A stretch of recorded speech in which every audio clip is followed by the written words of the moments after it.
of Selectmen and Board of Health meeting for Wednesday, September 16th. It's approximately 6:30. First on the agenda is a COVID update by Deb Murphy and John Horn. So I'm happy to report that right now, Nahant has 0 positive cases of COVID-19. That's awesome. And we have 0 people in quarantine, which is That's perfect. great news. What, Dave? That's great news.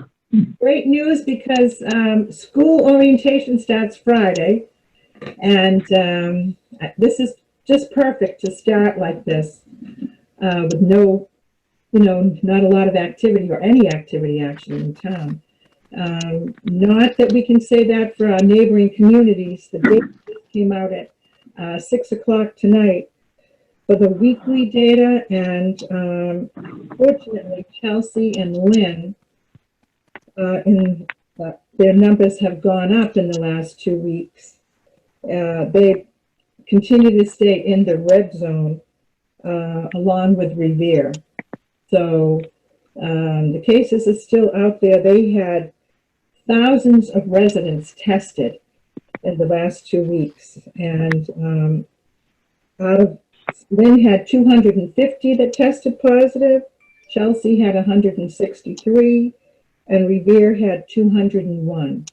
In Nahant, we had 199 residents tested in the last 14 days, and 1 tested positive. So we have the best percentage rate of all of our neighboring communities at 0.50. So I'm just very happy that we're starting the school year with a clean slate. Do you think we can open the calls right now? Stay home. Yeah. Good job, Deb. I'd like to add that following the optimistic observation of our data, I'd like to state the obvious, that we must remain vigilant, that it could turn at any time, and I'm pleased to see the level of activity around compliance with the mandates and guidelines, the heightened interest in maintaining a very low level, as the data points out, and we're hoping, we're looking for a high turnout at the flu vaccination clinics, and that could only help keep people's level of preparedness for COVID-19 at a high level as we would like. So again, people should make plans to show up at the vaccination clinics. Deb and other nurses in town have worked to make sure that that the influenza vaccine is available to folks. We've done very well, and we need to stay vigilant. Thank you. Thank you, John, and again, thank you, Deb. The good results, really, you guys have been on top of this, and Tony, you and your staff. So, great job. Thank you. Mr. Chairman, I'd also just like to highlight that in the Finance Committee and Advisory recommendation book for town meeting, the first page there is things to know regarding the setup of this year's town meeting. And hopefully people have received that by now. It's due to everyone's all registered voters' households by the 18th. But I believe a number of people have received it this week. And just to cover a couple of those things here, everyone at the meeting is going to be required to wear a mask from the moment they get, to the check-in line and into the meeting and throughout the meeting. Seating is going to be arranged at least 6 feet apart. Residents of the same household are permitted to sit next to each other. So we'll have, seats of 2 and 3, and those groups spread out 6 feet apart. We'll also we were going to try to add an extra lane on the check-in and divide that evenly so that it's less people in one line and 6 feet distance in between each person while they are in line. Same thing with the restroom facilities and the line to the microphone for when residents would like to speak at the meeting. We will have compliance officers helping usher people in and usher people out and to and from their seats, making sure people are keeping their masks on. No person that should be in quarantine under any state or local mandate or due to travel will be allowed in the meeting, and you will be asked that when you walk through the check-in line if you've traveled in the last 14 days. Very happy to hear that we don't have anyone that's required to be in quarantine according to Deb's list leading up to the meeting as of this moment. And we will have parking will be, so the direction of drop off and parking is one way through the parking lot from Flash Road behind the DPW facility, and parking is available in the Johnson School lot and also on the park side of Flash Road, one side parking only. So I just wanted to reiterate some of those things that people will find in their book so that they are anticipating what to expect when they get to town meeting regarding COVID. Great. Thank you, Tony. It sounds like you're on top of things. Town moderator is on. Dave, do you have anything to add to that? Let me try to unmute you, Mr. Moderator. I can do it. Here we go. Yeah, no, it sounds like these guys have done a terrific job, and I think we're pretty much set to go. We have a couple of things to discuss tonight, I think. And I think the starting period is 12:30, the regular time, and we're hoping we'll get a good turnout, but it will not be the large turnout that we expected last time we talked. So I think this is going to go fine, and I have to say that Debbie and John and Tony have done a phenomenal job. It's just incredible how different this year has been from any other. And they've really done a phenomenal job, and really, really appreciate it. Great. Thank you. Okay, we get opening comments. Josh, anything? You're muted. Josh, you're muted. All right, I was just wanted to comment that the schools have opened, and I just want to wish the students and their parents and the teachers and administrators good luck. You know, it's going to be some combination of kids learning at home and some kids in the school, and I know a lot of planning has gone into that, and I just wanted to wish all the students and their parents and the school administrators and teachers good luck. That's all. Okay, thanks. Gene? No, I'd just like to, like everyone, thank Tony for doing such a great job pulling this together. It's understandable how much work it is. Great job, Tony. I appreciate that, but really, it's a team effort, and I can't take all the thanks. It really is a team effort. We have such a good team with Deb and John and everyone here at the town hall and the town clerk and Bobby Joe and legal. I mean, FinCom. So many people are involved. It can't just be held to me. I appreciate it, but it really is a group effort. Well, thanks to you and your team. Agreed, Gene. Okay, well, I have no opening comment at this point, so we'll move on to new business. We have some minutes to approve from July 8th, July 22nd, and executive session minutes from September 3rd. Josh? I'll make a motion. I move that the Board of Selectmen vote to approve the Board of Selectmen meeting minutes from July 8th, 2020. I'll second that. Motion's been made and seconded. Any discussion on the motion? Seeing No. and hearing none, all those in favor? Josh Antrim, aye. Gene Canty, aye. Mark Cullen and I. I move the Board of Selectmen vote to approve the Board of Selectmen meeting minutes from July 22nd, 2020. Seconded. Motion's been made and seconded. Any discussion on the motion? Seeing and hearing none, all those in favor?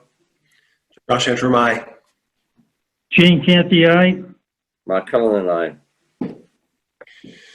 The next motion, I move that the Board of Selectmen vote to approve the executive session Board of Selectmen meeting minutes from September 3rd, 2020. Seconded. Motion's been made and seconded. Any discussion on the motion? Seeing and hearing none, all those in favor? Josh Antrim, aye. Gene Canty, aye. Mark Cullen and I. Okay, under 3B, we have public hearing in conjunction with the town moderator, the adjustment to the town meeting quorum. I move that pursuant to Section 7 of Chapter 92 of the Acts of 2020, the Board of Selectmen vote to reduce the requisite quorum for town meeting from 75 to... We haven't, that's up for discussion, that next part. I will second the motion, assuming we have a discussion about what the number is.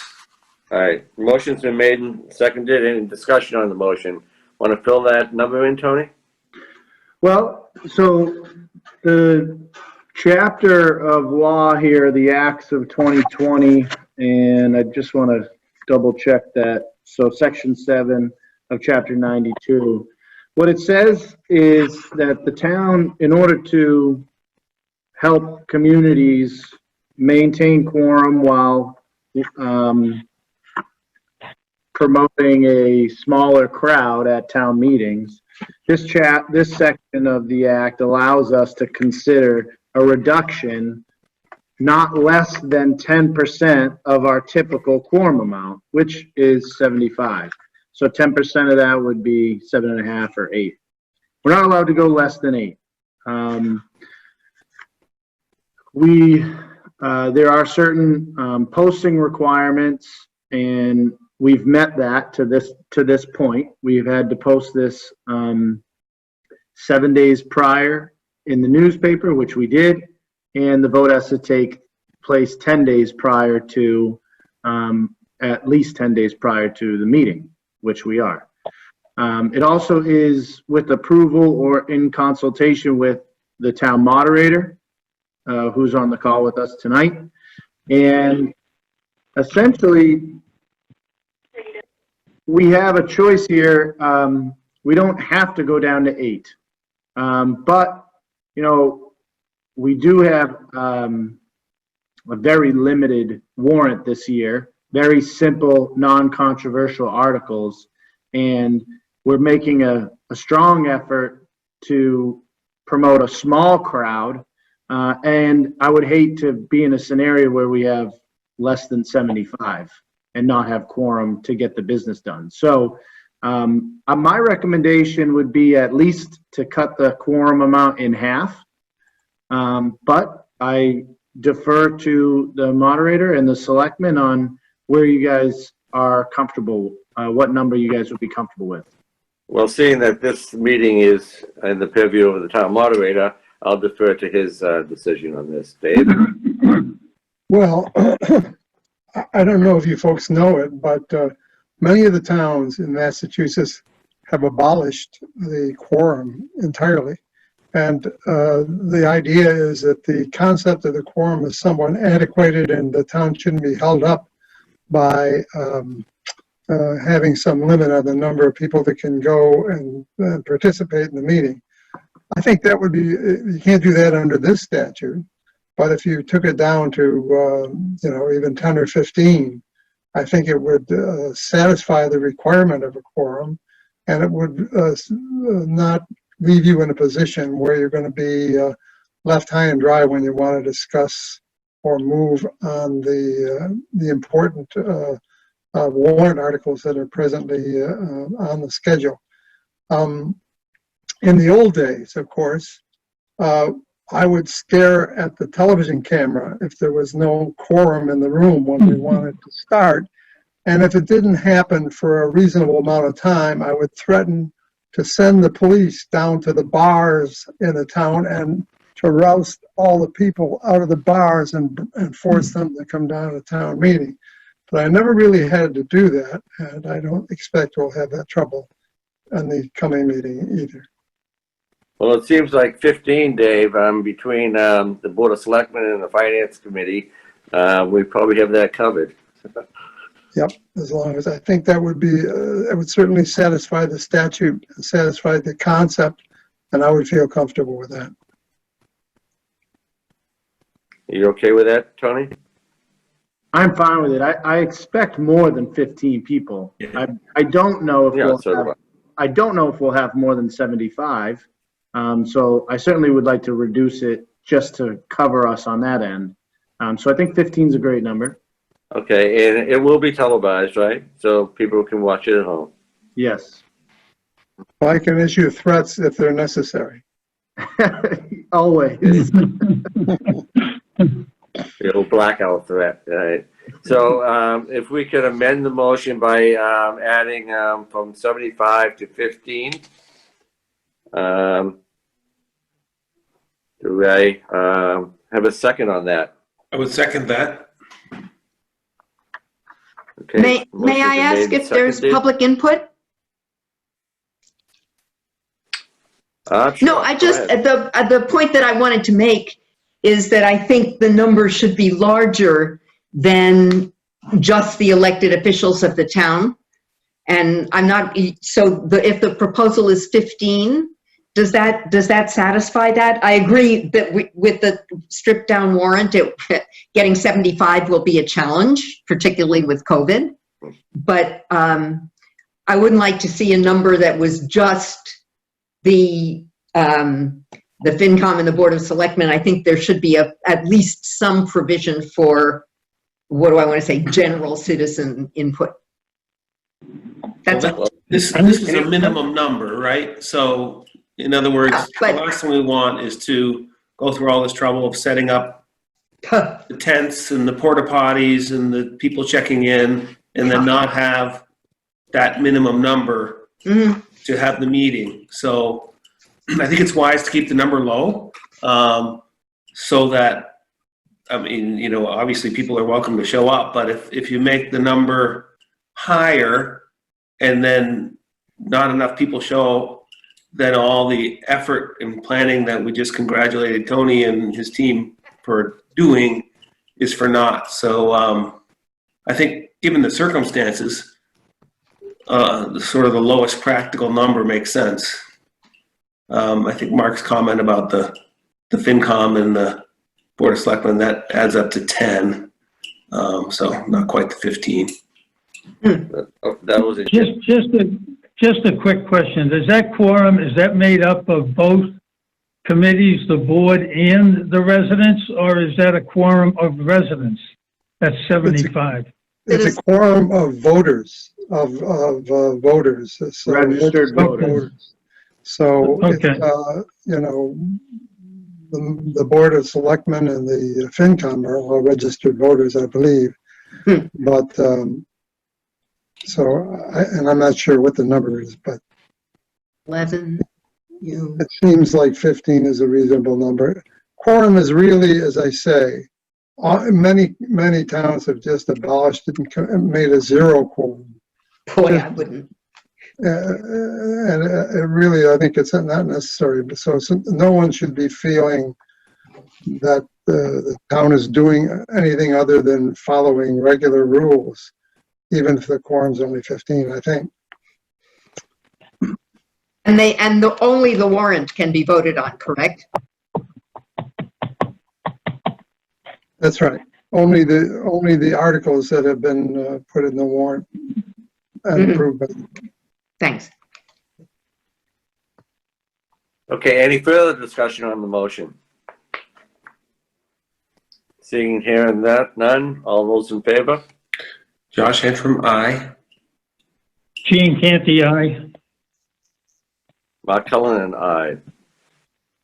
Okay. Well, thank you, Dave, for that input, and I look forward to our town meeting, and I'm sure it's going to be successful, and I certainly hope there's more than 15, but not more than 700. I can promise you, we will have some fun, Yeah. whatever else comes up. Okay, great. Okay, under item 3C, deficit spending. Josh? I move that the Board of Selectmen vote to approve the deficit spending budget for the month of October, FY '21. I'll second that. Motion's been made and seconded. Any discussion on the motion?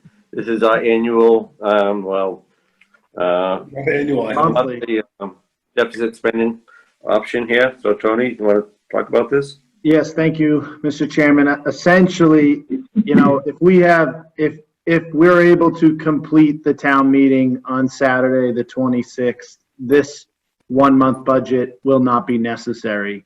But, we wanted to submit something to the Department of Revenue, and we've submitted the draft to them. They've already said it's fine. It's pretty much in line with what we've been doing the last 3 months.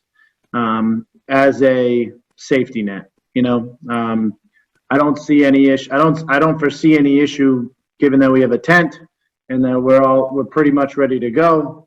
But it is 2020. You never know what could happen, and I want to make sure we're covered just in case. But most likely we won't even need this. Okay, that's great, Tony. I got a question. We've been doing this 1/12 budgets now since July. And what happens with some of the budget items, and Dave, you might want to chime in on this, that people may pass on, for example, if they have to do with spending or salaries and those types of things, whereas we've already approved several months of it. So our 1/12 budget, when it comes to salaries, we got some pretty strict rules and regs from the Division of Local Services about what we could put in our 1/12 budget. It could not be less than 1/12 of the last fiscal year's total. Salaries had to be level funded, so no increase was provided until approved by town meeting. So the way that it works is after town meeting, each department will essentially get a expense report of what they've spent up until the end of September and what they just got approved for an annual amount at the town meeting and the difference between the two. So you're basically, instead of like in the past where town meeting passes the budget in May and it begins July 1st, we're starting a quarter in.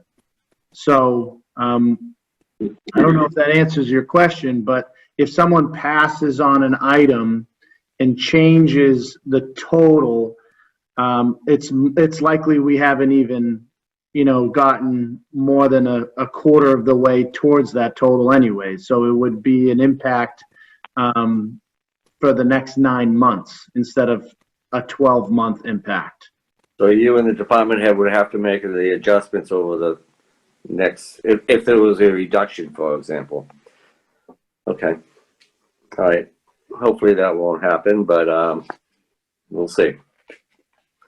Okay, any further discussion on the motion?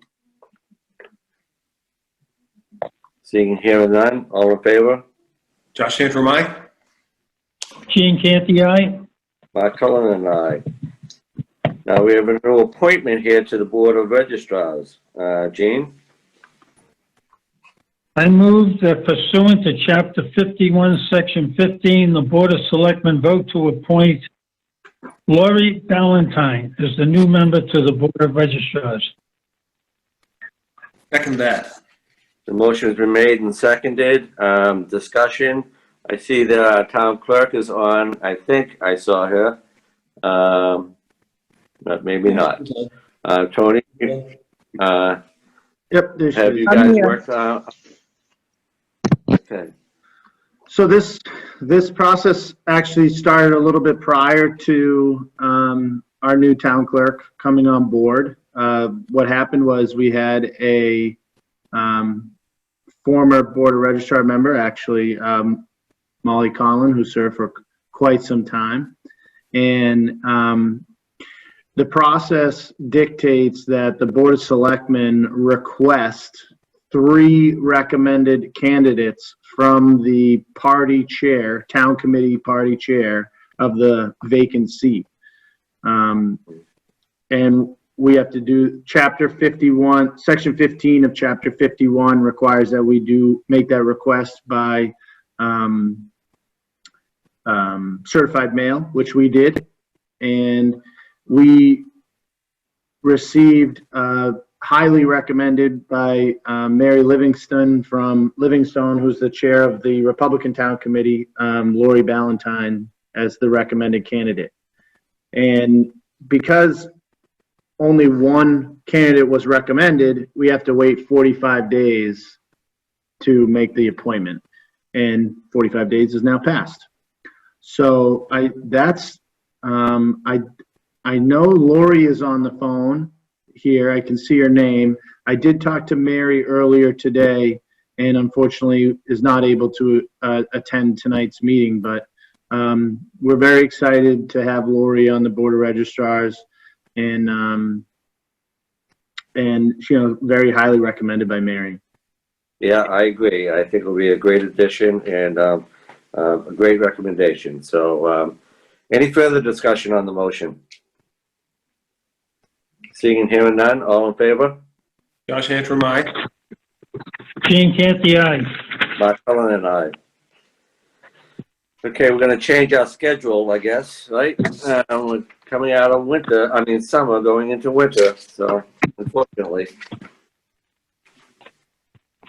So the Board of Selectmen's meeting will be shifting from the summer schedule to the fall, winter, spring schedule. Moving forward, Board of Selectmen's meetings will take place on the first and third Thursdays of each month. Please reference our official meeting post location, nahant.org, for the next scheduled meeting date and the corresponding agenda. Okay. So just, we do have, just a quick explanation there. We will have a meeting next Wednesday. This is our typical prep meeting, joint meeting with the Finance Committee, with the moderator and town clerk and legal counsel, where we go over the warrant and discuss the rules of the meeting and, how many votes are required to pass each vote. That'll happen next week, Wednesday at 6:30. And then October, we go back to your fall, winter, spring schedule. And the first meeting will be, I don't even know, the first Thursday in October. Will that continue to be at 6:30? That is up to you. Whatever that works best for the 3 of you. It works for me. Yeah, I like 6:30. I do too. Tony, will this continue on Zoom as long as the governor's emergency declaration is in place? Yeah, well, as certainly as long as the limit's 25. So for our meetings, even right now, we're getting pretty close. I think we probably have more than 25 on right now. And that limit is to the building here in the main hall. So, it's seems to be getting even more viewership here online, and since we wouldn't be able to have more than 25 people in the building, having it here on Zoom works out better for people to be able to participate. Okay, I know that there's some residents asked if we could also live stream this and Zoom it at the same time, and there may be some technical challenges to that. Maybe you could talk about that a little. Because there's some people, particularly, I don't want to sound like I'm discriminating, but the elderly, my mother included, who can't get on the Zoom, don't have the iPads or the computers, and really like watching the meetings on the cable channel. So is there any way of doing that through YouTube or live streaming it? At this point, our closest achievement to that is playing the recorded version of this meeting. Tomorrow, we play it twice every day, starting tomorrow until our next meeting on the local channel, which in one sense or the other is similar to hearing it live, because if you're watching on TV, you can't really participate with what's happening on Zoom anyways, although you're not getting the information real time. It is a challenge connecting this Zoom program with the local broadcasting channel, and we just aren't there yet. We may be able to do it, and in October we'll probably try and get a closer look at it. We're actually, September 26th town meeting will be our first big effort in trying to take the live stream broadcast that'll be occurring down at the Flash Road Park and sending that feed through our local broadcasting channel. So if we can do that successfully, we should be able to do the same with this. So fingers crossed, it's going to work out. Our vendor that we've hired for audio and video for town meeting has been meeting and communicating with Pedro, who works our local broadcasting equipment, and it sounds like they got a good plan in place. So hopefully, hopefully we'll be set up. It's more or less it has to wait until October before we can really dive into the technical things that we might have to take on in order to do it on a regular basis and successfully. Certainly we don't want to be jumping into something that could cause, delay here in our meeting or disconnect or people not being able to log on a Zoom because of, the way that the feed is set up. So we want to, number one importance is confidence in the delivery of the live meeting and the ability to participate. And then the secondary goal would be to also broadcast that live on TV. So hopefully October we get there. Well, great. That's a good explanation, Tony. You know what? I'm thankful that the pandemic didn't happen during my tenure as town administrator, because we'd be in the dark. I'm concerned. I'm actually concerned about, Zoom with school starting. So many school programs are utilizing this program at the same time. And so we're keeping our fingers crossed that the system doesn't crash with school starting up over the next couple days. Okay, great. Now, item number 4, ongoing business. 4A is preserving East Point, continuing discussions. I have nothing to add at this point. Josh or Gene? No, nothing here. Josh? No? Okay. Mr. Chairman, we did receive yesterday afternoon, we received a response from Northeastern from our letter to them requesting that they hold off on submitting any more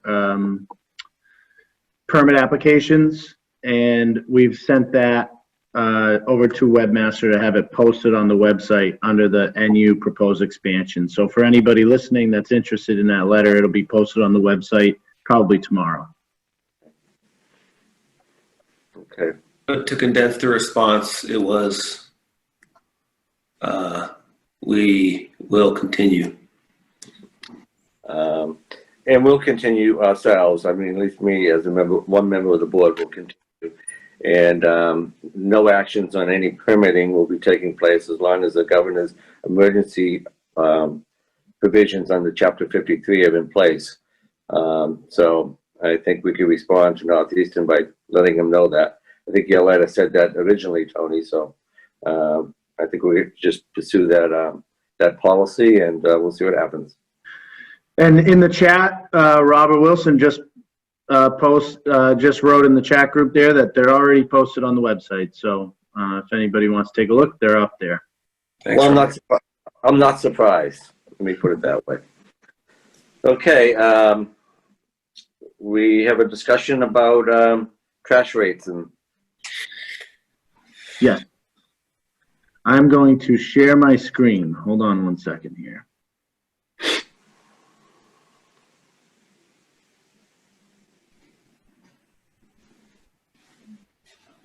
Like this. I like that screen. How's that? Do you see the PowerPoint? Mm-hmm. Okay, so before I even get into this, I just want to say that Sheila Hamilton, Mary Lowe, Dan Scripp all spent a ton of time working on this project and did an excellent job. So hats off to them on all the work and effort that they put into this already.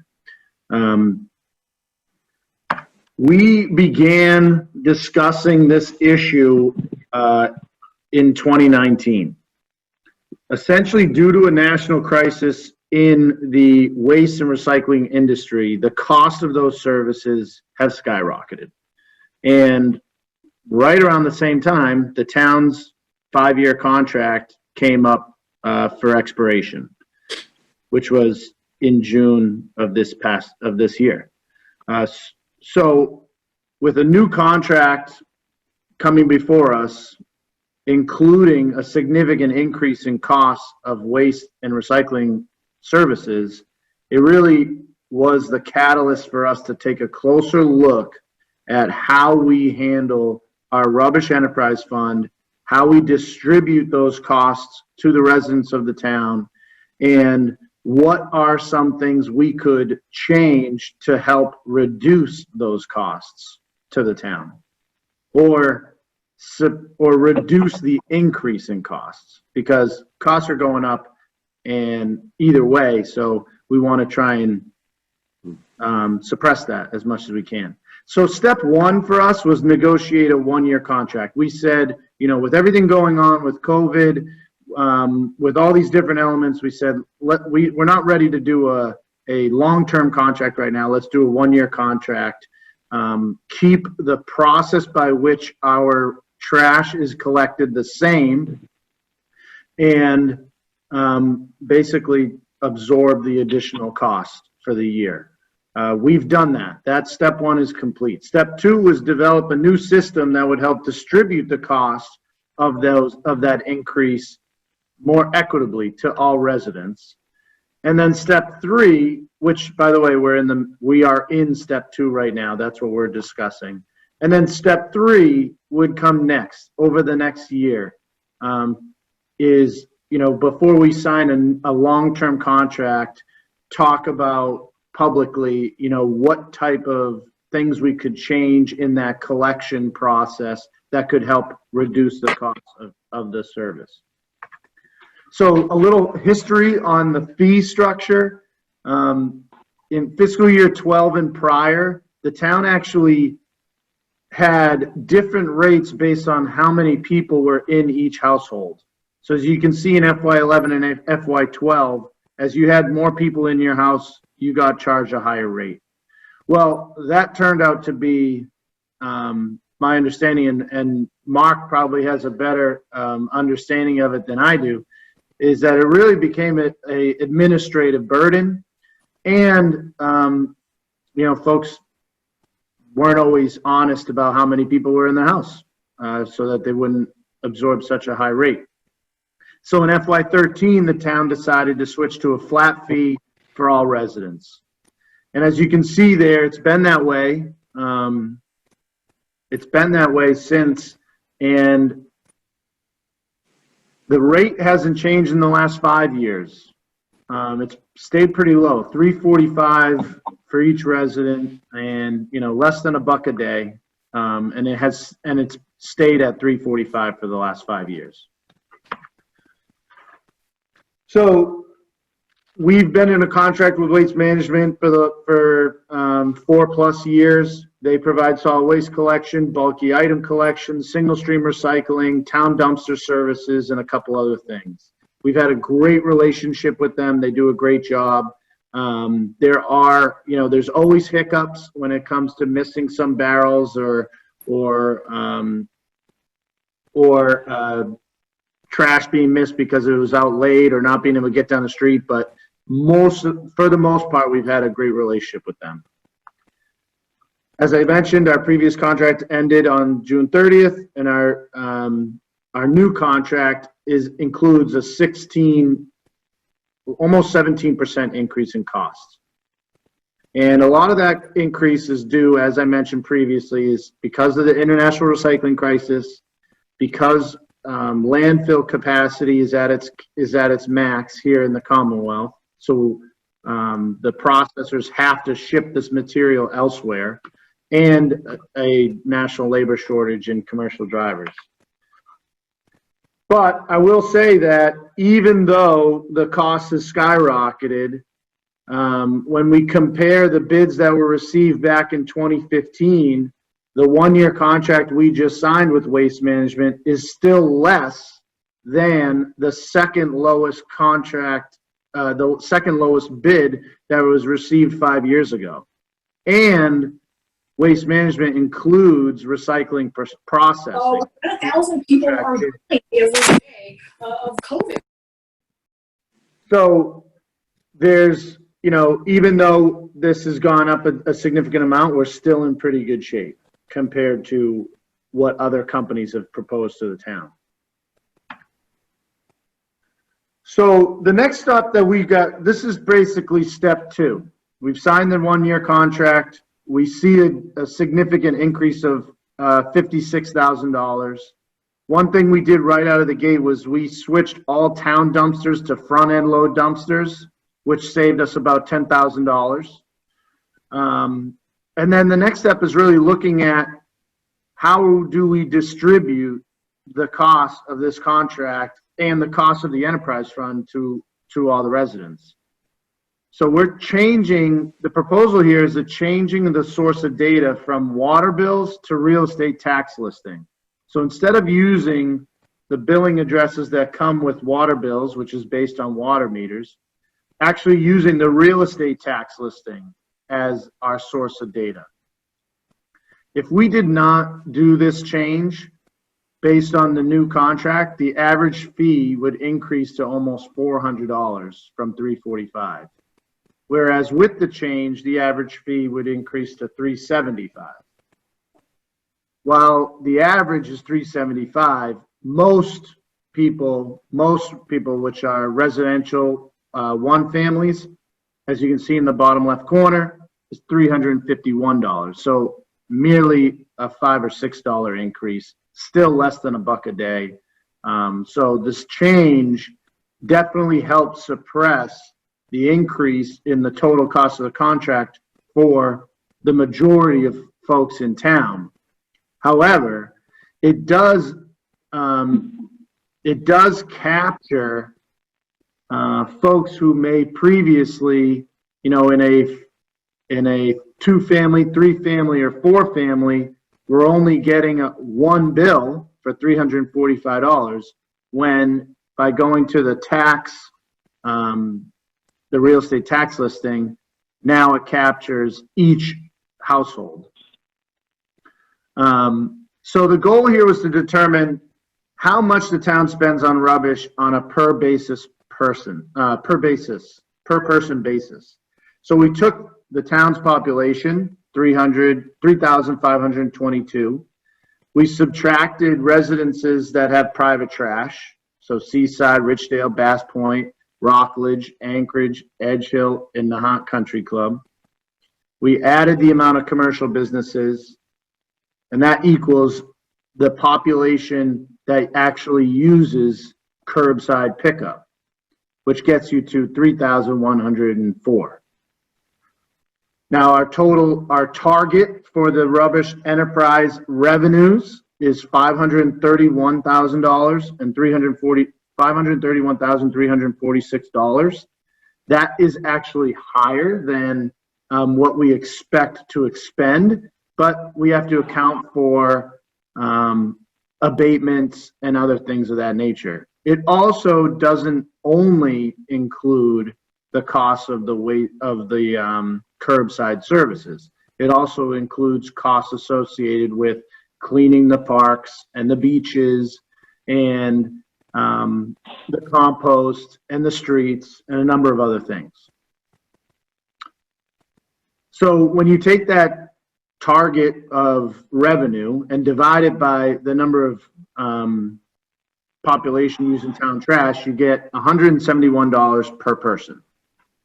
So the cost per person that the town spends on trash is $171. Now what we looked at was, well, how many people are in each household or in each type of household or each type of real estate, listing. So if you look at the backup data in the bottom right corner, we are assuming 2.05 persons per household in Nahant and 2.5 persons per commercial business. And the Essex County average is 2.6. So we're being conservative and assuming less people per house compared to the rest of the county. So for a residential one, back to the bottom left corner there, we're assuming 2.05 people. So 171 times 2.05 gets you 351, and so on and so forth. So for a two-family, they would be charged $701. For a three-family, $1,052, and so forth. There's a lot of data on this slide. Dan is on the phone. Any questions about how I just explained that, or any of the data on here? So these, Yeah. okay, go ahead, Gene. Yeah, Tony, Go ahead, last meeting, we talked briefly about Airbnbs. And I think you said that there were over 200 registered in the town. What happens to Airbnbs where you've got a couple, married couple or otherwise, who own the home and they're under that single family? Yet, for a period of time during the year, they're renting out rooms or apartments. So if, like, for instance, they rent to a large crowd and produce a lot of waste in that one weekend, as if they had more than 2.05 people in the house. Yes. That capturing that type of thing really comes into step 3. So over the next year, looking at pay-as-you-throw type systems that capture people based on how much they actually put on the curb. That's where you would try to capture something like that. If we don't capture something like that in this like foundation, but that would be like part of the next step. Okay, I was just looking at it as a number of households, 200, I think you said. And how do we get that registration data? Well, they're required to register with the state. And one thing that we had, I don't want to veer off too far into the B&B conversation because it's a long one, but we did have an article on the warrant, which is now postponed for the next meeting, regarding Airbnbs, which would require they register with the town as well as the state. So that would be one way to capture them. And we can use that data in the next step of this process. Okay, all right, thanks. So Tony, all of the multifamily residents that you've identified from the assessor's office, correct? Yes. Okay. Yes, so these are legitimate 2-family, 3-family, 4-families that are being taxed as such. And they're zoned as such. They, quote unquote legal multifamilies. Yes. Okay. Yeah. So by doing this, as I mentioned, you know, you're, instead of going from $345 up to $400 to capture, you're going from $345 to $351 for a majority of the residents in town. And you're spreading that cost more equitably based on household instead of, you know, using the water bills as your data source. We also looked at formalizing the abatement process as well. So we have created a new abatement form that the way that we would do this is we charge based on, you know, the classification of the household, and then the abatement is submitted and these items are checked off. And those include the elderly, which is age and income, and any resident in the household, if they meet that, any resident in the household meets that, they could be eligible. Nonprofit, a 30% reduction. Private trash collection, 68%. So what we did there was we looked at if it's a commercial business that has its own dumpster. You know, if it's a restaurant, a function hall, something like that. They aren't actually putting waste out for curbside collection, but they are contributing to the waste stream. So folks are going into that business, getting a sandwich, going to the beach, throwing the trash in the barrel at the beach. And they're also benefiting off of the cleanliness of the town itself. So they still have to contribute to the overall system, but not as much as someone who's actually putting out curbside collection. So they would be eligible for a 68% reduction. Change of use or partial year of service. So if this is a house that is vacant for construction or anything like that, they submit the paperwork that they have from the inspectional services office to explain, you know, when their occupancy took place, and then it would be prorated from there. And of course, any other reason. What's I use the term cool. I'm sure no one else would think that, but what's cool about this is it builds the foundation for step 3, where we can potentially include additional abatements based on how much you actually throw out for trash.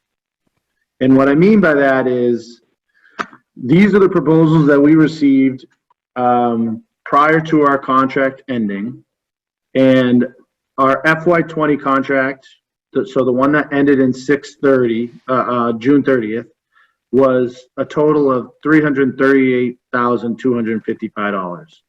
With the, you know, increase in costs with, you know, at that, when we signed that 5-year contract, we actually were being paid to recycle. You actually were making money off of those recyclable materials. Now it costs money to recycle. It's totally flipped over. So as you can see, the FY 2021 proposal with front end load dumpsters is that 16.5% increase, about $56,000. The next 2 columns there are savings that we could capture by changing how we collect our trash. So by going to automated collection, by utilizing the barrels that you see on the right side there, it reduces the labor cost drastically.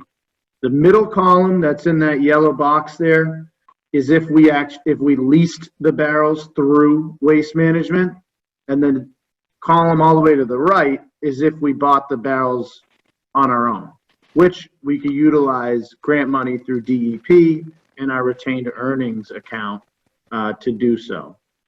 So if we were to switch to the uniform barrels with automated collection and purchase them ourselves, we would actually see a reduction more than 1.59% built off of the foundation of changing how we distribute the costs more equitably. So there's a huge potential for savings here in the future. There's also a massive environmental benefit when it comes to using the uniform barrels. It helps with rodent issues. It keeps our trash from being blown all over the streets on windy days and getting into the ocean and into our public spaces. And it certainly presents a lot better. Also, basically what everybody would get would be a 95-gallon trash barrel for recycling. And that would be collected every other week. And then residents can choose between a 65 or a 32 for waste. So if somebody selected, let's say someone wanted, and this isn't for tonight, this is step 3, this is stuff that we can think about over the next year. But theoretically, for someone who lives alone and doesn't produce a lot of waste, they could ask for the smaller barrel. And then at the end of the year, apply for a 35-gallon abatement to their total rate because they don't produce as much trash.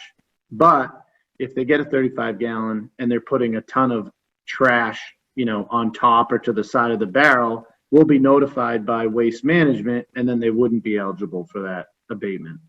You could also allow people to buy multiple barrels if they feel they're going to produce more trash. And you could limit that. Part of this is also incentivizing people to produce less trash and recycle more. So there's, what we're proposing to you opens the door to those options, or we could keep it the way it is, where people use whatever barrels, put as much trash as they want, and, go for negotiate a long-term contract. So that's it. That's the presentation. The idea here would be to put this in front of the Board of Selectmen for a final vote at the next meeting. I wanted to, give people an opportunity to see this and comment, or have you guys ask any questions. Well, this is an excellent PowerPoint, Tony. Will you have this up on the website? We can do that. That'd be good, so people can look at that and comment over the course of the week before we vote next time. Okay, just to make it clear, Tony, so our vote next week will simply be on the method by which we distribute the cost of our waste collection and the fee itself, the annual fee itself, correct? Exactly. It'll essentially be voting on the bins and what size bins or any of that. We're just voting on the method in which they're calculating this cost and the cost itself. right. In the past, your vote would have just been, to set this flat fee here. But what you'll be voting on is essentially what you see in the bottom left-hand corner there. Mm-hmm. Mm-hmm. And the abatements as well. Dan, Script, do you want to No, Add Tony, anything? I think you did a good job. The idea is that we're trying to whittle it down to as close to a per person basis as we can. But as Tony mentioned, a per person basis is just not feasible. So we're whittling it down to as close as we can to get to that, working our way to the pay as you throw a process, if that is in fact what we go to during the next contract cycle. Dan, I think you have to go to sort of a residential data point, because if you do the per person type thing, it's, as Tony said, I tried to administer that in the past, and we'd look at the census and we'd see people dropping off the census and households shrinking, and then they're coming in to vote, and it just made a big mess. Yeah. So I think this is a better way of going about it. Seems fair. It's the idea of, make the assumption and then let the resident apply for an abatement based on, those type of things. So it's a different way to approach it. It's a pretty cool, like, hybrid, we have the option to, again, I'm using the term cool, which I'm sure a lot of other people don't see it that way, but you have Cool and hybrid is, I don't want to hear those two words. Yeah, those are buzzwords. But you see, like in Swampscott, they just went to a full pay-as-you-throw system, and it like shocked the residents, shocked the system. It was a drastic change overnight. We're trying to approach this in a more subtle way. So do it, over a couple of years. Really do a big public process, build a foundation of equity across the board, and it makes sense. So hats off to Dan and Sheila and Mary for all the work they did on it. Well, thank you all for doing that. And if people have any comments between now and next week, they can get in touch with you at Town Hall. Absolutely. So we'll put this on the website tomorrow. And we will, wherever we put it on the website, we'll include, where to send comments or questions. Sounds good. All right, thank you, Tony. Great job. And Dan, Sheila, and Mary, thank you for all your work there. Okay, let's see, we're going on to the town administrator's report. Yes, not listed here, and I meant to mention it in opening comments, is Bobby Jo Blair, our administrative assistant, has announced that her last day will be September 26th town meeting. So we have posted the position. It's on our website. And I would just like to publicly thank her for her commitment and dedication to the town hall, the people of this town. She lives and breathes this town and has done such a tremendous job. And I wish her well in the future. And anyone interested, please take a look at the posting. And they are applications, resumes, cover letters are due, I believe, Tuesday at the end of the day. Thank you, Tony. It will be a great loss, that during these trying times, people have to make tough decisions. And I support Bobby Jo and her decisions. Unfortunately, we're going to lose her. Hopefully, she'll re-engage at some point down the line and come back into either volunteering or working for the town. But I understand her decision and I support it. But we're going to miss her quite a bit. So. Yeah, we'll certainly all miss Bobby Jo, and I've received nothing but glowing reviews from citizens about her professionalism and pleasantry and efficiency at Town Hall. So we'll definitely miss Bobby Jo.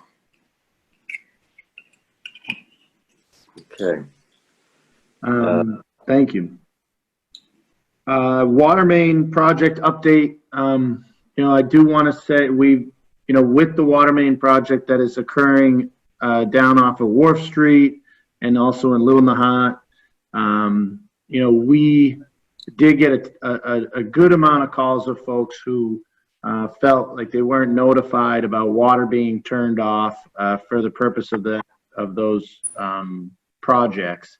And I just want to apologize for anybody that didn't get notified. We did talk a lot about how to get the word out ahead of time. We dropped letters off to all households that we assume were going to be affected by, short-term turn-offs. But with those types of projects, sometimes the valve you go to turn off doesn't work, and you got to back up down the system. You end up affecting people that you didn't intend to affect. It's only short-term shutoffs, but nonetheless, for someone who doesn't know what's coming, I can understand that concern. So, want to apologize for folks who were affected by any of those shutoffs and didn't get the message, or weren't intended to originally be affected by it. But the jobs are going very well, and we are extremely happy with the engineer on the job and the contractor. They're doing an excellent job, and it continues. So Furbish Road is detoured right now, and work is ongoing up in Little Nahant, and we're excited about that project finally getting underway. Tony, you mentioned that there was some unexpected shutoffs because certain valves weren't working as planned. My suggestion would be, now that you have the contractor on site, to do a change order and have them replace those valves that weren't working. Yes, definitely. Zach already, I think, pursued that before we even made the suggestion. Okay, great. Parrot Road seawall update. So we talked about this at the last meeting.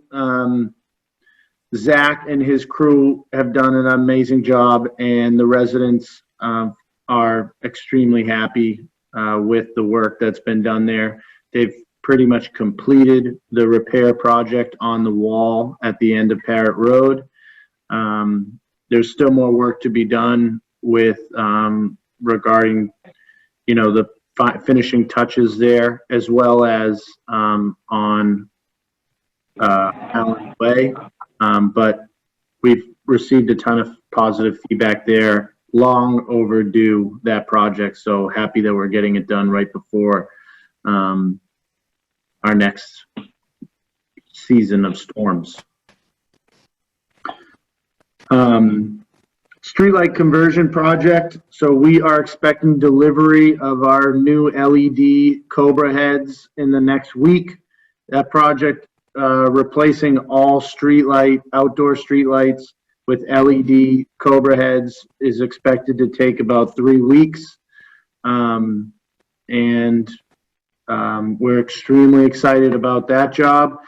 That job was actually a topic of discussion at last year's annual town meeting. The cost of the project was a little over $200,000, and the net cost to the town was a little over $9,000. So $180,000 something was paid for out of state grants, state money. So the potential annual savings is anywhere from $35,000 to $45,000 annually. So that project will pay itself off in less than a couple months. I do have a comment in the chat asking if the streetlights are dark sky fixtures. Yes, they are dark sky compliant. Through this process, we've had a lot of public discussion about it, and that was one of the big issues that we heard. So we selected a dark sky compliant bulb. These are not like super bright blue lights. They're not yellow, but they're not super bright blue. They're actually a softer color, and they're very direct in the terms of they point straight down. They don't light up left, right, or upward. So if anybody's, if you think about driving towards Nahant, coming down Lynchore Drive and looking at the causeway, and you don't even see the fixtures, all you see is the pavement. That's kind of like what you're going to see here. Just direct lighting, less light pollution, and obviously great carbon emission savings and financial savings for the town. Well, that's great, Tony. Great job on that and your team. And I know that the committees that worked on this with you deserve a lot of credit. So They do. can't wait to see. They do. Okay, citizens forum.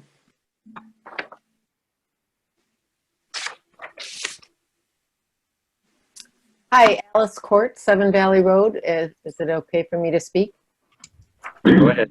I wrote Tony an email earlier in the week. I'm just bringing up an issue that's for my neighbors, really, about the trees on Upper Valley Road, where there's some confusion about who's actually responsible for the trees, whether it's the town or the homeowners. For many years, we've been under the impression that the trees that sit just off of the sidewalks belong to the town, and whenever we wanted to trim them, we always contacted people and made sure it was okay that we had an arborist trim them. But recently, one of the neighbors in Upper Valley Road noted that one of the major lindens, and these trees are probably 100 years old, was infested with ants, and they were concerned that it was going to fall down on their house in one of these big storms or across the road or cause harm. So the tree warden was contacted, and then they were told that the trees are our responsibilities or the homeowner's responsibilities. And I guess that they asked for that in writing because it was different from what we had always understood. And because the tree warden is not working full time, that didn't happen. They didn't receive anything in writing. So I just wrote to Tony to give him a little bit of the history of the width of our street and the sidewalk width and everything. And just to try to clarify legally who is responsible for the trees. We were directed to Massachusetts law, I think it's 87, about shade trees. And it turns out from reading that document, it would appear that even if a tree belongs to the homeowner fully on their property, then if the town considers it a town shade tree, then then you still need to get in writing permission to trim it or take it down. And that can be up to 20 feet onto your property. So I don't necessarily expect an answer today, but I just wanted to bring it to, people's attention, and so that there's some clarification, some clarity for the neighbors. All of us, or many, I think most of the residents on this upper loop between Spring Road and Nahant Road have 100-foot lindens that just sit off of our sidewalk, if we have a sidewalk, or sit about 5 feet onto the property line. And they were allegedly planted by Sophia Wilson shortly after this part of the street was accepted by the town, which was in 1909. And that's according to Fred A. Wilson's book, Some Annals of Nahant.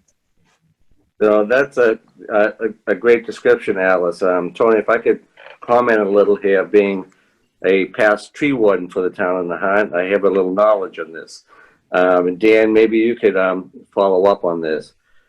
But I believe that in order for a shade tree to be considered a public shade tree, so the town the town can pay for a tree to be planted on private property, provided that it's within 20 feet of a public way, with the permission of the written permission by the owner. So if the town, for example, wanted to plant a lot of trees, and they wanted to plant along Valley Road, and they went to you, Alice, and said, "Can we plant a tree on your property?" As long as they planted that within 20 feet of the public way, and you gave them written permission to do that, that would be a public shade tree. Now, I'll be honest with you, there's very few records at Town Hall about what a public shade tree is or isn't. There was one point in time when I started a tree farm down in the back of the school, and we were planting a lot of trees. And I did plant a lot of trees on private property within 20 feet of a public way. And I did receive written permission to do that. So those letters should be at Town Hall, but anything prior to, say, 1995 probably doesn't exist. Well, Sophia Wilson died in the 1920s. That's what Sue Snow told me. So, but we don't know if she planted these, since this occurred right near her property, we don't know if she was acting as an agent of the town or as a private citizen. But apparently the field, and this is the field that the soldiers stayed at when Theodore Roosevelt came to visit visit Nahant. I read all about these in Freddie Wilson's book, Some Annals of Nahant. Yeah, these I believe these are old linden trees, aren't they? Yes, they're all gigantic linden trees. And, you know, it's interesting on Valley Road, even if you go down the lower Valley Road, there was a whole line of linden trees, starting from Willow Road, and they go up to Ocean, and they went all the way up Valley Road. A lot of them are down now, but it does appear to me that that was not done by individual homeowners. It looks to me like the town probably had something to do with that. Whether they received the permission to do it or not, I don't know. I never found a record of it. So I'm going to leave this up to Dan. Maybe you can do some more research on this. I certainly will. Chapter 87 is certainly the chapter to look at. But I'll have to take a look at with the tree, where it is and how it's situated, and we'll go from there. And so there are about 6 of the giant linden trees on our one little curved block. Yeah. And as I said, the document that I have of our plot plan clearly shows, this is from 1917, is that the road is 33 feet wide. And so when we measured the actual road, it's 22 feet wide, gutter to gutter. And then the other 5 feet on each side, for those of us who have sidewalks, that makes up the rest of the 10 feet that get, so it brings you to 33 feet wide. Most roads in the Nahant are either 1 rod or 2 rods. So that's 2 rods. I learned that too. I've learned a lot in the past week about these trees. But I think in particular, they're very messy trees. I know some of the neighbors hate them. I don't hate mine. But one of them in particular appears to be dangerous. And so the question is, who's responsible for taking it down? And is written permission needed whenever we want to trim them, which is what Massachusetts Law 87 would suggest. See, I don't think it suggests that, Alice, but I'll let Dan opine on that. If it was determined to be a public shade tree, then yes, the town would have to have a say in it. But in order to be a public shade tree, it has to meet certain conditions. I'm not quite sure we can prove that these trees do meet those conditions. So I included this section of Chapter 87 in the email to Tony. So maybe Tony could just forward my email to Dan, and that brings up all of the questions that I raised. Can we put this on the agenda for next week, Tony? The week after, maybe. Yeah. Yep. Thank you. Thanks very much. By the way, this is Bonnie D'Orlando. May I have permission to speak about trees? Go ahead, Bonnie. Thank you. I just want to say the town has been doing this since before we were incorporated. This started with William Wood in 1619, because at that point, the library was started, and it was a subscription library, and the fees went to buying trees to give shade in Nahant. The whole of Nahant was clear cut at that time. Just thought you all like to know. And the town has been doing that with private efforts ever since. Thank you. Thank you, Bonnie. Thank you. Mr. Chairman, may I speak? Go ahead, Bob. Great. For a few minutes of your time, everybody, I am Bob Eels. I am the current commander of a Nahant American Legion Post 215. I'm sorry I've not been able to meet you yet in person due to our current pandemic, and I look forward to doing so soon, hopefully before my term as commander expires. During this time, our post has remained active in the town, supporting our community and veterans, including our monthly food bank in support of the town's Veteran Services Officer, as well as caring for our town's aging veteran population individually.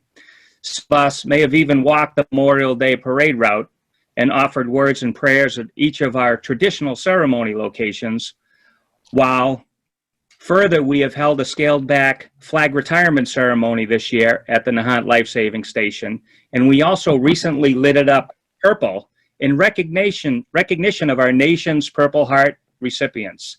This summer, the Nahant American Legion Mortimer G. Robbins Post 215 belatedly awarded Legion member Kenneth C. Gavin, Lieutenant Colonel, U.S. Air Force retired, a certificate of recognition and achievement of his 100th birthday, and for his outstanding service in the U.S. Army Air Corps and United States Air Force. I'd like to publicly recognize Colonel Gavin, who at the beginning of his service career flew 2 missions into Normandy on D-Day and also flew during Operation Market Garden, attempting to liberate the Netherlands as part of the U.S. Army Air Corps, which then became the U.S. Air Force. He served during the Korean War and continued serving until his retirement as Lieutenant Colonel, U.S. Air Force, and as Operations Officer at Otis Air Force Base. Following retirement from active duty and reserve duty, he continued and remains today a vital member of the Nahant community and the Nahant American Legion Post, giving years of service, assistance, and comradeship. Lastly, I'd like to let you and the community know that in the United States, the third Friday in September is our National POW MIA Recognition Day. Each year since 1989, a presidential proclamation brings the nation together to remember and honor the members of the armed force who remain missing in action or were prisoners of war. The day serves as a call to action, reminding the nation to rededicate our efforts. We're responsible for bringing our patriots home and for caring for our families awaiting words of their loved ones. Currently in the U.S., almost 1,600 missing and unaccounted for service members, and there are 39 of them from Massachusetts alone. The POW MIA flag is flown this day over significant national landmarks and government buildings across the country. This year, and this Friday, September 18th, we will fly the POW MIA flag at our post, located within our community's historic life-saving station. The Nahant Life-Saving Station was an historic preservation opportunity that our American Legion Post proudly supported with initial funding upon the sale of our prior post located within the town. Again, thank you for your time, and we look forward to continuing the mission of supporting our veterans, community, and youth. Thank you. Thank you, Bob, very much. Well said. You said it all. It's so nice to hear you recognize Ken Gavin, a great community person. His family is rooted deeply in this town. He is certainly a sort of a Renaissance man. There's not much that Kenny hasn't done or performed in his life, and he's just a great guy. And thank you in the Legion for recognizing him. He certainly deserves it. I was wondering, the proclamation you said is read on the third Friday of September? Correct. It's a presidential proclamation, correct. Yeah. I mean, I'm wondering if, with the permission of the town moderator, maybe it's something we could read at town meeting too. I think it would be appropriate, but that would be his call on that. But I know that you guys have. I've been involved with the Legion from day one since we moved. from Spring Road to the life saving station, and you guys have always supported the town. If it wasn't for you and the Legion stepping up, the preservation of the life saving station probably wouldn't have happened. So we really appreciate everything that you guys do. The food bank, my mother is down there every week. She loves it. So thanks again. You guys are great. Well, we're missing Thanks, Bud. we're missing a lot of the activities that we've been able to do in the past. We're also taking the opportunity for some introspection and looking forward to what we can do in the future as we come out of this. I'm a relatively new member, to the community, but the Legion has long roots, in the community. We're very proud of that service, and we want to continue that as a Legion. We certainly recognize your dad on his passing, and Eddie Poulin on his passing as well. We've taken steps to be able to recognize. We would love to be able to do some service recognition of those, but we're also, having new flags and other things that are done in recognition of those times as well. So again, we certainly. The purpose of me being here and wanting to communicate is we want to, extend that hand and make sure that, that we're still here, and we want to support the community that has supported us as veterans on the home front as well. So thank you very much. You certainly have. And my first job was setting up the candle pins down the old Legion every Saturday morning. There may be some somewhere. Now, Nahant Historical Society has some. Yeah. Okay. Yeah. May I speak again, please? Is that Bonnie? Yes. Yes. Thank go ahead, you. Bonnie. Thank you. I am deeply concerned about something that's been going on several years, or lack thereof, and that is our assistant librarian, Karen Ziering, is not paid properly by this town. And I'd like to have you explain to me why the library's request has been denied. I understand from the trustees of the library that Sharon Hawks, our director, is asked nothing for herself in increase. She is asking for her incredible assistant who works so hard. The two of them are doing the work of three, because we are unable to hire a children's librarian at the salary that's offered. Yeah, thank you, Bonnie. I'll let the town administrator speak to that, but I understand that under the governor's emergency order and the 112 budgets that we are not allowed to increase salaries. Is that correct, Tony? We're not. Our salaries are level. We're not allowed to increase salaries without town meeting approval under the 112 budget process. Yeah. Okay, so the police, fire, public works unions, they have all made agreements and they will probably not pass. Is that correct? No, they're included. Their 2% increases are part of a 3-year contract, but they've not been able to be paid that until town meeting approves. Okay, so since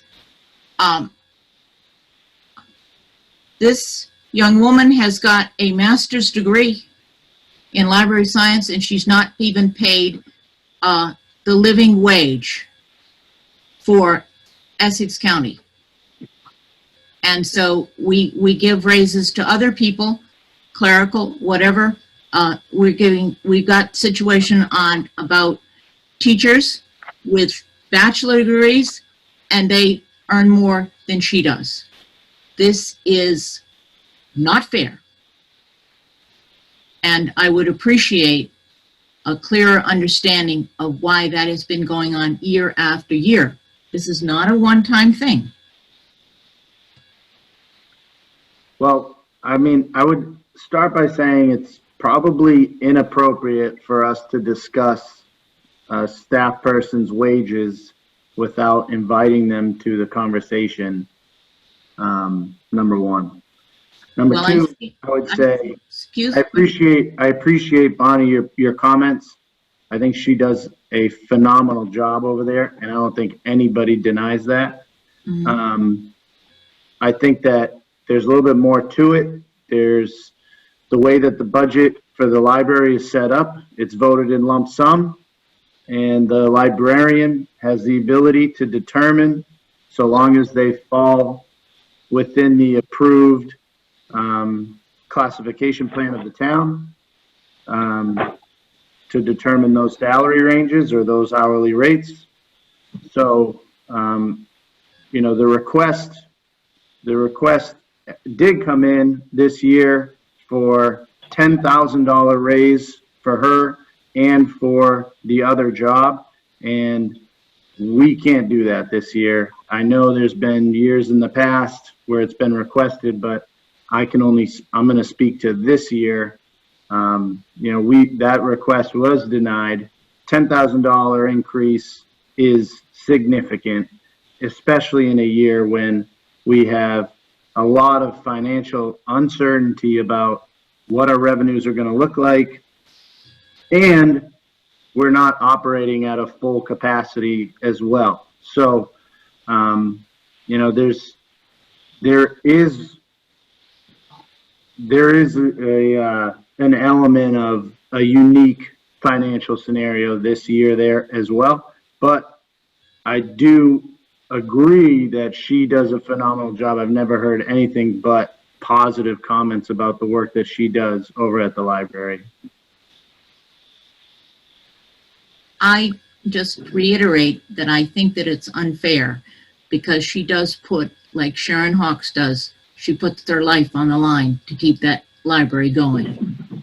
I saw her out in the street today delivering books to people who were shut in Nahant and couldn't come out. You know, And Bonnie, I thank you all for putting your lives on the line to do that, but I think she should be treated. And the thing is that this has gone on for some years now, and we need to fix this somehow or other. well, the place to fix it is at town meeting, for this year anyway. The budget has been set, and submitted to the finance committee. So what I would suggest that you do at town meeting, Bonnie, is, you know, I could meet with you to discuss, on the side, but, pass on that line item and we could have a discussion on it at town meeting. Okay. Thank you, Mark. I thank you all very much. And I know how hard all of you work, but we need to be fair and take care of our people because they are so precious and you are all so precious. So thank you very much. Thank you for speaking up, Bonnie. Okay, anybody else?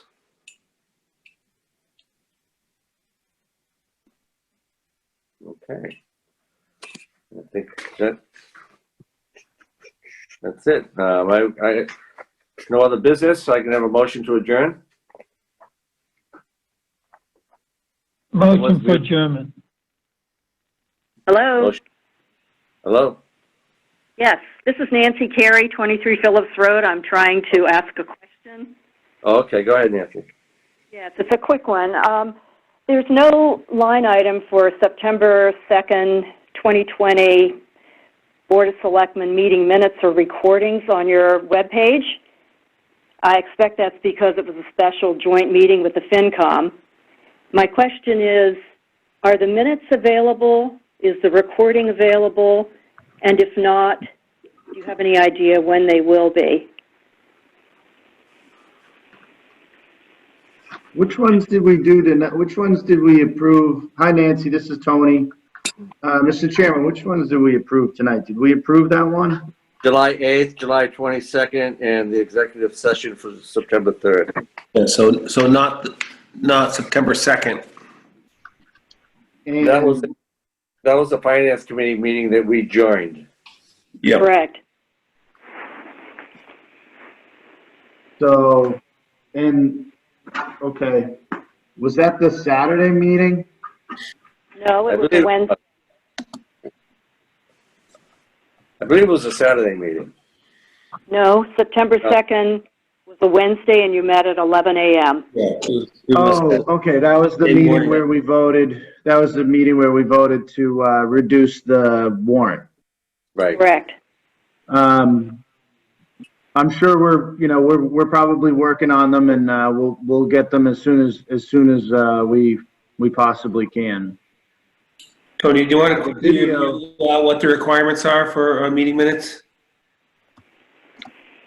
Sure. So, when it comes to open meeting law requirements and recording minutes, the bar is actually really low, and we surpass that pretty significantly. When it comes to, the open meeting law only requires that minutes be approved by the chairman, not even in public session, and simply submitted to the clerk.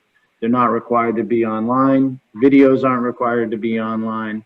However, we strive to go, far beyond that, as well as with the quality of the minutes. The open meeting law simply says generally capture the discussion and record the votes that are taking place at the meeting. And we go beyond that in what we try to capture in those minutes. So we do try our best to get as much as possible included in the minutes and try to get them up as quickly as possible.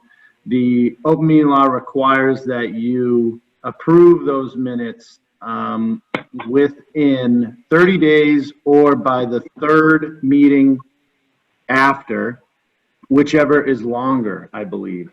So we're not quite there yet. We haven't surpassed the requirement yet, but that one was a fairly quick meeting, if I recall. So I'm sure we should be able to type up the minutes. But the video is on the FinCom website, on the FinCom's page right now. Okay, terrific. Thank you. Tony, one correction. The timeline that you just mentioned is part of the CMR and the regulations. That's really just a guideline. If there's good cause that more time is needed to get those minutes out, then that is not a problem.